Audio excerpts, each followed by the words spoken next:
France 5 et l'émission Une maison, une artiste, mettent à l'honneur la grande Annie Cordy et sa propriété magnifique à Cannes, sa maison blanche aux pieds nus comme elle aimait dire. Des images doublées de souvenirs d'une artiste infatigable mais également mélancolique et recherchant le calme et la sérénité. CIST Une maison blanche. Cette magnifique demeure que l'émission Une maison, une artiste, France 5, a décidé de mettre à l'honneur est celle d'Annie Cordy. La grande chanteuse et comédienne qui nous a quittés en 2020 à l'âge de 92 ans avait acquis cette propriété sur la Côte d'Azur, posée sur les hauteurs de Cannes, pour s'y ressourcer.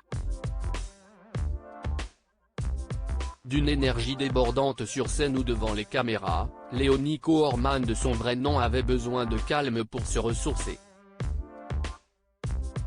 Avec ce lieu superbe et totalement blanc, une couleur qu'elle aimait tant, elle pouvait trouver le repos entre deux tournages, ou deux galas. Car si elle débordait d'énergie dans son métier, dans sa vie privée, l'épouse de François-Henri Bruno dit Bruno, son impresario, recherchait la sérénité et le calme. Sa nièce et collaboratrice Mimi Lebon donnera notamment beaucoup de détails sur cette maison qui appartenait à la star née en Belgique. CIST à l'âge de 40 ans dans les années 1970, alors que sa carrière brille au cinéma comme en musique, qu'elle décide d'acquérir cette maison de vacances qui deviendra sa résidence principale pour les 30 dernières années de sa vie. CIST là même qu'elle rendra son dernier souffle ce 4 septembre 2020, dans sa chambre à l'étage. Une pièce toute simple avec juste une photo des parents d'Annie et de son mari, au chevet du lit et dans laquelle ne pénètre aujourd'hui que sa chère nièce. Pieds nus dans sa maison blanche depuis toujours, la petite fille née dans une petite maison à Bruxelles auprès de parents très aimants rêvera d'une grande maison. Ce sera donc chose faite avec cette sublime bâtisse avec une terrasse qui propose une vue imprenable sur la Méditerranée. Le jardin abrite des fleurs, des insectes et des écureuils avec lesquels elle pouvait converser parfois.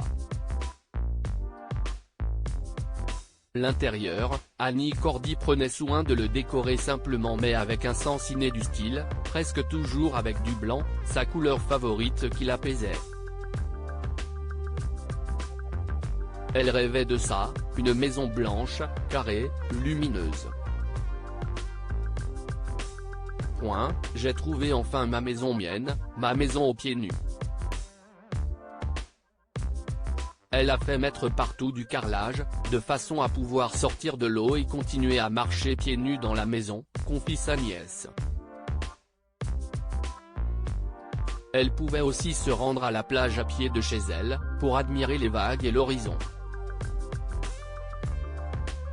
Elle repose désormais non loin de ce lieu magique, sur la butte Saint-Cassien à Cannes.